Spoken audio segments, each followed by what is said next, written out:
Can I teach someone to be funny? Or is comedy something that is innately in? Yes and yes.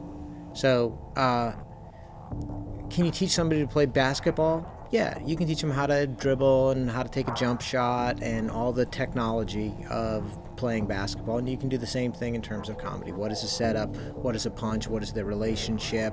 You know, how do you handle a microphone? Techniques for dealing with hecklers? All of these kind of things. There's a technology in place. So yeah, you can certainly teach people how to be a stand-up comedian. The art of being funny is something that everybody, I believe, has in them. And what I can do as a coach is to help them express it, help them find it. You know, early on when people do stand-up comedy, as when people start anything, they're essentially doing an impersonation of what they've seen other people do. So when you see a comic get up and it's, hey, how's everybody doing? They're running through the motions, but what they're missing is the art portion of it, is the I, the who are you, what do you have to say, what speaks to you. I often tell people that I don't care what your topic is. All I care is that you care. Because if the comic doesn't care about what they're talking about, the audience isn't going to go with them. So I always kind of coach and teach that the starting point is to care about what you're talking about. All right, so I watch a lot of TV. Have you guys ever seen that TV show Locked Up Abroad? I wanted to film my own episode once, but she kept getting out. So that's... Everyone has a sense of humor. Now, a sense of humor is a very subjective thing. Some people have a very dry style. Some people have a slapstick style. Some people are physical. So there's all different types of performers, and luckily there's all different types of audiences that like all those different types of performers.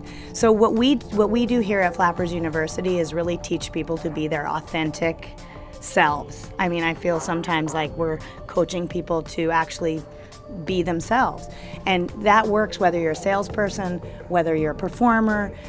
You know, as actors read other people's lines. As a comedian, specifically a stand-up comedian, you basically the writer, director, producer, and performer.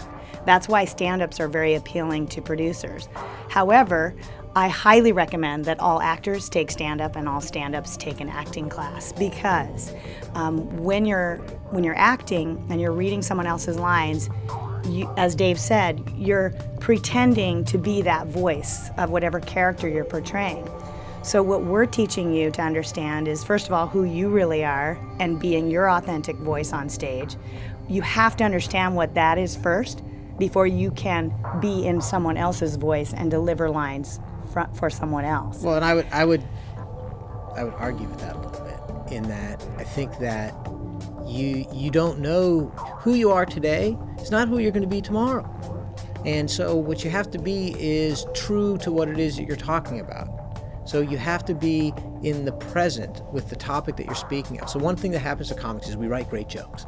You work really, really hard, and you know, you watch a comic craft a joke. It can take forever to get the words exactly the way you want them to be, and then to follow the next tag, and then you got it all structured out. And I open with this, and this is my second joke, and this is my 10 minutes, and this is how I do it, and this is how it's scripted, and all this kind of thing. So you work on the details to be perfect in terms of what your material is, and then before you get on stage, you have to throw it all away. Because if you're up there getting your jokes right, you're not present in the moment with the audience, with what's taking place. So you have to put it all away. You have to be present with the audience, because that's where the comedy lives. The comedy lives in the moment that the connection is made with the audience, in the moment that the punchline's delivered, in the moment that you're reliving the experience that you've told 1,000 times, but still looks like you're having that experience for the first time, because you are.